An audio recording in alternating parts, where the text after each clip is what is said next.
চলুন আজ নিয়ে যাই মন্দারমণির লাল কাঁকড়ার ব্রিজে।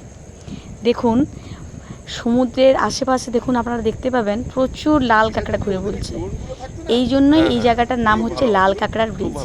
এবার মজার বিষয় কি বলুন তো, এই যে এত লাল কাঁকড়াগুলো দেখুন আস্তে আস্তে আস্তে আস্তে এদিক ওদিক করছে, দেখুন দেখতে পাবেন। এবার মজার বিষয় হলো এই কাঁকড়াগুলো মানে মানুষের পায়ের আওয়াজ পায় তাহলে কিন্তু এটা লুকিয়ে যায়। এরা এই যে সমুদ্রে এই যে বালুকা ভূমি দেখতে পাচ্ছেন, এই বালুকা ভূমির নিচে এই কাঁকড়াগুলো কিন্তু লুকিয়ে থাকে, একটু একটু মুখ বের করে থাকে। এখন কোনো মানুষজন দেখতে পাচ্ছে না বলেই ওরা কিন্তু বাইরে বেরিয়ে এসছে এবং নিজের মনের আনন্দে এদিক ওদিক যাচ্ছে। দেখুন অসংখ্য লাল কাঁকড়া ঘুরে বলছে এদিক ওদিক। দেখুন কি অপূর্ব লাগছে না দৃশ্যটা। এবার দেখুন এই যে দেখুন গর্তগুলো দেখতে পাচ্ছেন, এই গর্তগুলোর মধ্যে ওরা ঢুকে থাকে। একটা এই বালুকা রাশির মধ্যে অজস্র এরকম গর্ত রয়েছে, সেই গর্তের মধ্যে দেখুন দেখা যাচ্ছে এখানে গর্তের মধ্যে মুখ ঢুকিয়ে মানে মুখটা একটু বের করে ওরা ভিতরে ঢুকে থাকে। বিশ্বাসও করবে না।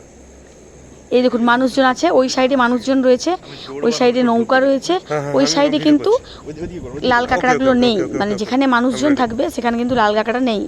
এই দেখুন আমাদেরই একজন দাদা, ও কিন্তু ইচ্ছে করে এটার উপর দৌড়চ্ছে যাতে আপনাদেরকে আমি বোঝাতে পারি যে কাঁকড়াগুলো ওনার দৌড়ানোর জন্য কাঁকড়াগুলো কীরকমভাবে লুকিয়ে যাচ্ছে।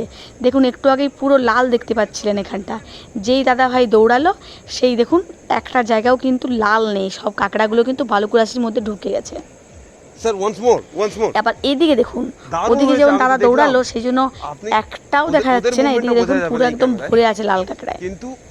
অপূর্ব সুন্দর জায়গা, কেউ না গেলে কিন্তু বুঝতে পারবেন না। তাই আমি বলছি ঘুরে আসুন, অল্প খরচের মধ্যে ঘুরে আসুন লাল কাঁকড়ার ব্রিজে। এই দেখুন দাদা আবার এই সাইডে দৌড়াচ্ছে আপনাদের বোঝানোর জন্য, সুবিধার জন্য। দেখুন কাঁকড়াগুলো কীরকমভাবে লুকিয়ে যাচ্ছে। দেখুন এখানে অজস্র কাঁকড়া ছিল কিন্তু সব কিন্তু লুকিয়ে যাচ্ছে। ধন্যবাদ।